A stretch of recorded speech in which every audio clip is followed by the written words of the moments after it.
Red alert, guys. Red alert. Seulgi has bangs again. I don't know if I can survive round 2, but I'll keep you guys updated. Seems like Yeri had a bit of a visual change as well. For the past few days, I've seen people freak out online about how drastically different Yeri looks. Her bolder makeup, her jet black wavy hair. People are saying she looks more mature, but to me, rather than more mature, it seems darker. And then when I saw Seulgi's bangs, made me wonder. We know they're coming back in July, so does this mean that instead of the usual upbeat vibe that we get in the summer from Red Velvet, we're going to get something darker instead? I mean, when you look at the other members, it doesn't seem too far-fetched, right? Is it me, or does Yeri look like she's about to break Thor's hammer and take over the world? You know, kind of like JYP.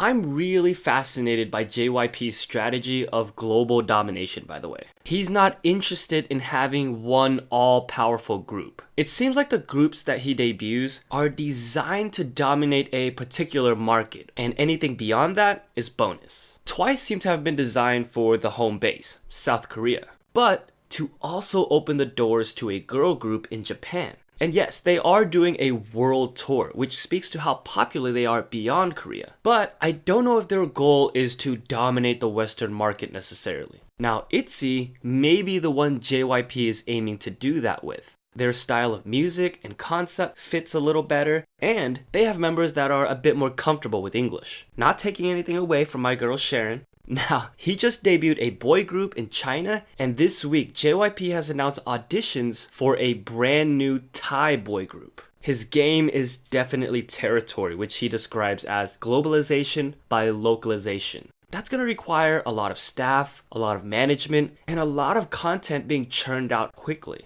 But you also have the benefits of longevity, safeguards. If one group goes down, it doesn't spell disaster for the company as a whole. I don't know, would you rather have multiple successful groups, but only in their respective regions? Or would you have one dominant group that encompasses multiple parts of the globe? Kind of like BTS. By the way, speaking of BTS, did you guys see that NCT interview on a morning show in LA? This has to be the 3rd or 4th time we've talked about NCT's just crazy experience in the States. Look, they've done a lot of really cool things. They performed on Good Morning America, they've thrown first pitches, numerous talk shows, but they've also had to deal with just crazy people. People calling them BTS, people flipping them off, bus invasions, almost had a fan forced on them, and by now they're just laughing and brushing it off at this point. Obviously the joke is that they're just over it. Maybe not a joke. Anyways, so here's the next chapter. So, during that morning show in LA, when the host introduced them, he said, NCT 127 is here, and could they be the next BTS? And not only did they proceed to ask about BTS during the interview, which Mark handled incredibly respectfully, by the way, as the host was gathering the mics to finish the segment, he looks at Johnny and says, by the way, your English is phenomenal. Johnny just has this perplexed look on his face as he responded, I'm from Chicago, with no mic in his hand for anyone to hear except Mark, who just laughed. I don't know if he's laughing at the host or if he's laughing at Johnny. Obviously, fans were mad that it seemed like the hosts were comparing the two groups, that he brought up BTS at all, and just all the assumptions the hosts seemingly made without some proper research. And the host even commented on that in his message to NCT 127 and their fans. Which, by the way, I haven't seen many people talk about the apology. It might have eased some of the fire.